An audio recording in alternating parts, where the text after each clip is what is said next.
Boa noite. Vamos abrir as portas do nosso sanatório. Hoje tem Brasil Assombrado. E esse é muito especial, porque foi feito com a parceria e a ajuda do canal Caçadores do Sul. Quem ainda não conhece, eu recomendo 1000 vezes. Eles exploram casas e construções abandonadas, antigas, se arriscam muito para ir atrás dos melhores lugares, e esse esforço vale a pena. São lugares dignos de filmes. É o tipo de conteúdo que a gente maratona sem cansar. O link do canal dos meninos está aí na descrição. Olha, eu aposto o meu bico que vocês vão se tornar tão fãs quanto eu. Muito obrigada, Caçadores do Sul, pelas imagens, pela história fantástica e por permitirem que ela seja contada no sanatório. Quem faz exploração corre muitos riscos de todas as maneiras possíveis. É trabalhoso, é perigoso, cansativo, mas a recompensa é certa. Um dos riscos, e na minha opinião, o melhor deles, é que também numa dessas se pode dar de cara com o sobrenatural. Em uma casa, todo mundo sabe, as paredes gravam memórias, as energias e o terreno as absorve. E foi tudo isso que se revelou a eles nessa exploração. Todo esse lugar parece estar em uma dimensão paralela, em um pedaço de terra em que o casarão insiste em permanecer erguido, só mesmo para contar as histórias. Sombrio e morbidamente lindo. Não vem ao caso a localização exata, mas obviamente está no sul, o sul do Brasil, tão lindo e tão cheio de casos, pelo seu rico passado. A grandiosa construção alemã, que se já não tem seus 150 anos, está bem perto disso. Abrange o casarão, todo em pedra, e construções menores ao redor. E o galpão.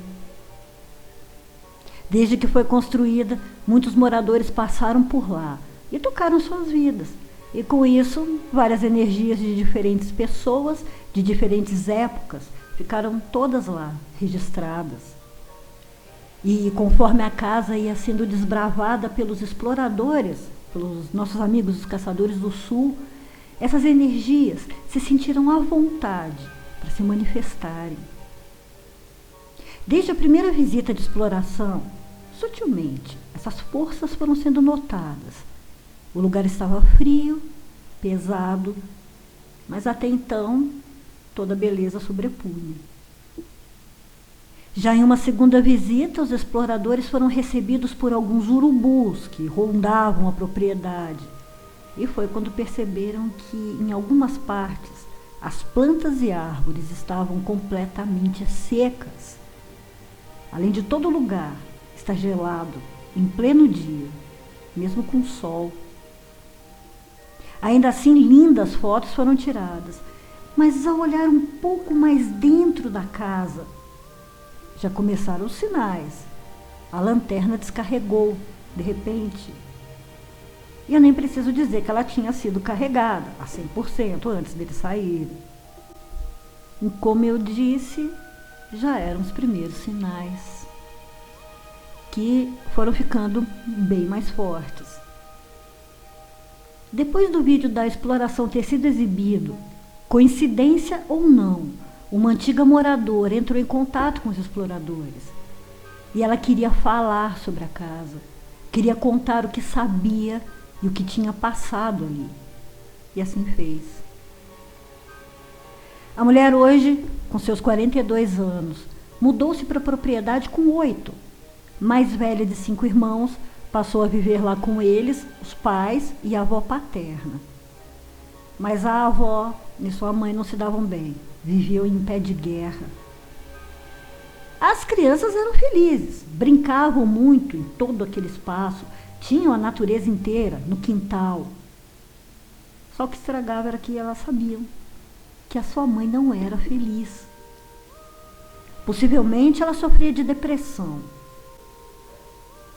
Exatamente por não entender isso, e vendo a mulher cada vez mais e mais triste, sem ânimo, o marido tentava de maneira que podia buscar ajuda nas rezas e benzimentos. Mas talvez a pior coisa tenha sido quando as crianças ouviram a mãe dizendo que pensava em se matar. Ainda assim, os pequenos levavam suas vidas. Mas a nossa protagonista, a filha mais velha, tinha uma história paralela, algo que só ela sabia e não contava a ninguém. Por algum motivo ela não gostava da sala. Alguma coisa ali a deixava inquieta, incomodada, até com medo. Mais tarde, o marido dela disse que, mesmo depois de tantos anos, mesmo sem nunca ter morado naquela casa, na oportunidade que esteve ali para conhecer o lugar, também não conseguiu permanecer naquela sala. Preferiu até dormir do lado de fora da casa do que ficar naquele cômodo. Mas até hoje ela não consegue explicar a razão daquele sentimento tão ruim. Mas não parou por aí. Essa escada, ela leva ao sótão. E é um ponto bem peculiar. Por várias vezes, a nossa protagonista viu a aparição de uma menininha no alto da escada, que jogava uma bolinha para baixo, claramente chamando para brincar. E ouvia também suas risadinhas assustadoras. E mesmo quando ela deixou de viver no casarão, por muito tempo depois, sonhava com aquela menina que continuava a chamando para brincar. O porão também não era o lugar mais confortável do mundo para ela. Mas não tinha como escapar. Era lá que toda a família tomava banho, como daqueles chuveiros de latão antigos, onde precisava esquentar a água, colocar lá dentro, e depois ela caía, quando uma cordinha era puxada. Bom, só esse trabalho todo já daria uma preguiça imensa a cada banho. Mas isso não era nada, perto do medo que ela teve de passar ao sentir mãos geladas encostando nela, quando aparentemente estava sozinha. Até mesmo hoje em dia o porão continua a ser um lugar bem mais frio que os outros na casa. Mas um dia uma nuvem negra pairou em cima do casarão. Em uma manhã, a mãe das crianças avisou que iria para a roça, provavelmente fazer alguma tarefa de todo dia. O pai já tinha saído bem cedo, atrás de outra benzedeira, na esperança de encontrar uma cura para a esposa. Quando voltou, horas depois, ainda teria de juntar os bois no pasto, e soube então pela filha que a mulher estava na roça e ainda não tinha voltado. O jeito seria procurar a corda que usava para essa tarefa. Mas não encontrou onde devia estar e começou a procurar nas outras pequenas construções. A filha mais velha o acompanhava e os dois chegaram ao galpão e viram uma cena que criança nenhuma nunca deveria ver. A mãe estava lá dentro, morta. Tinha usado a corda para se enforcar. O velório, como de costume na época, foi feito na casa, naquela sala.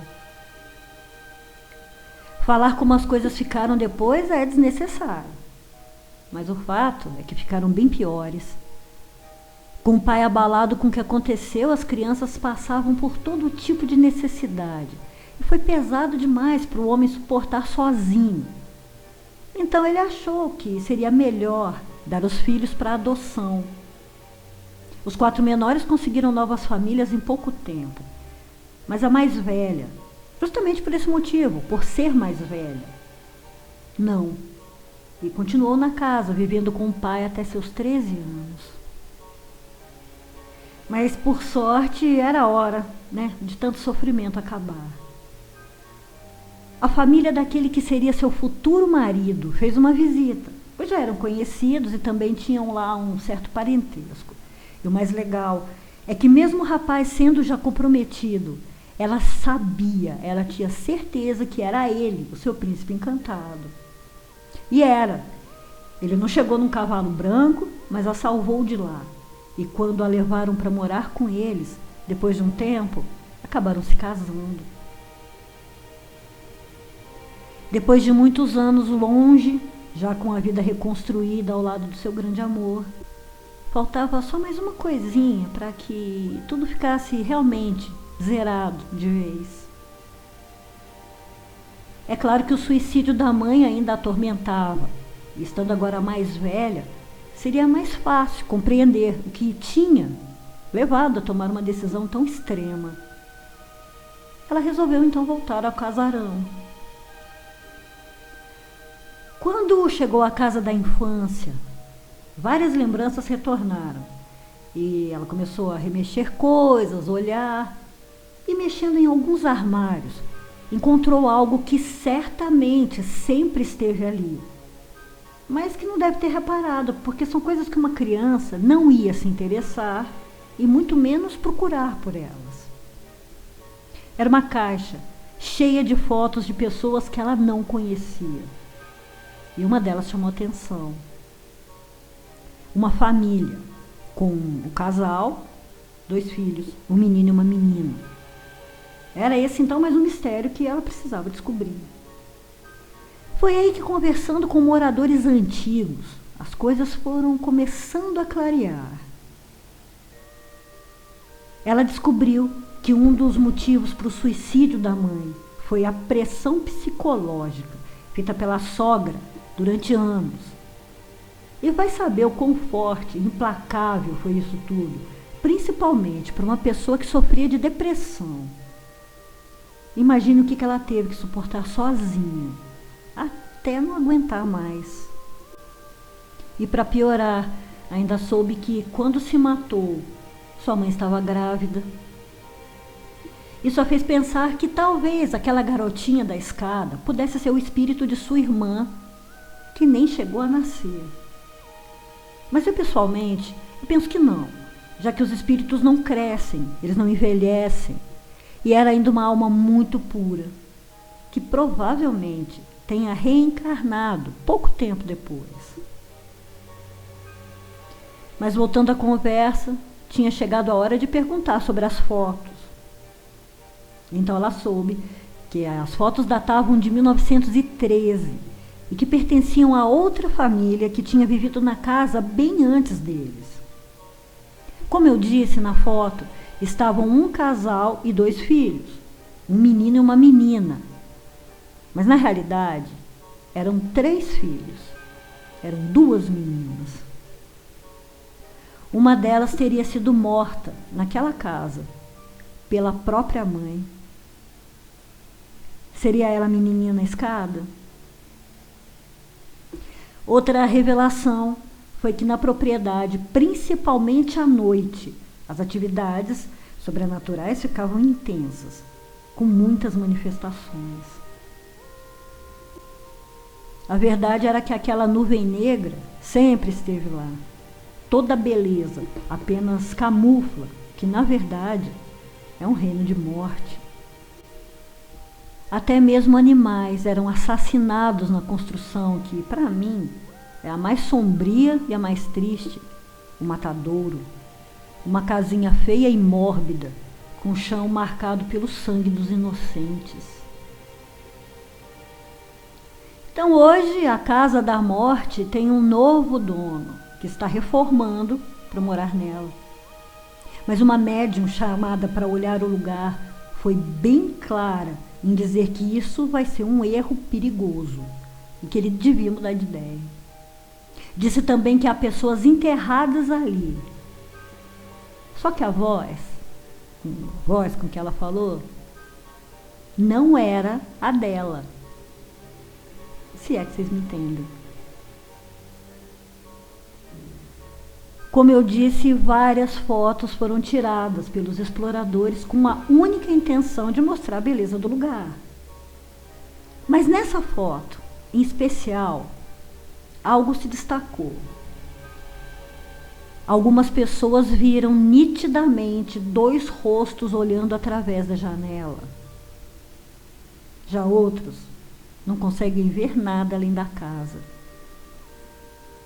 Eu preferi não circular e nem marcar nada, para que vocês mesmos, tenham sua própria experiência.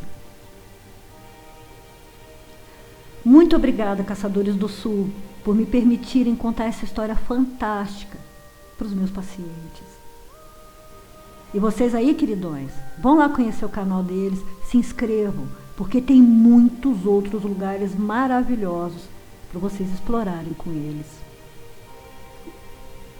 Logo eu volto com mais um Brasil Assombrado. Doutora Plague, fechando as portas do sanatório. Boa noite.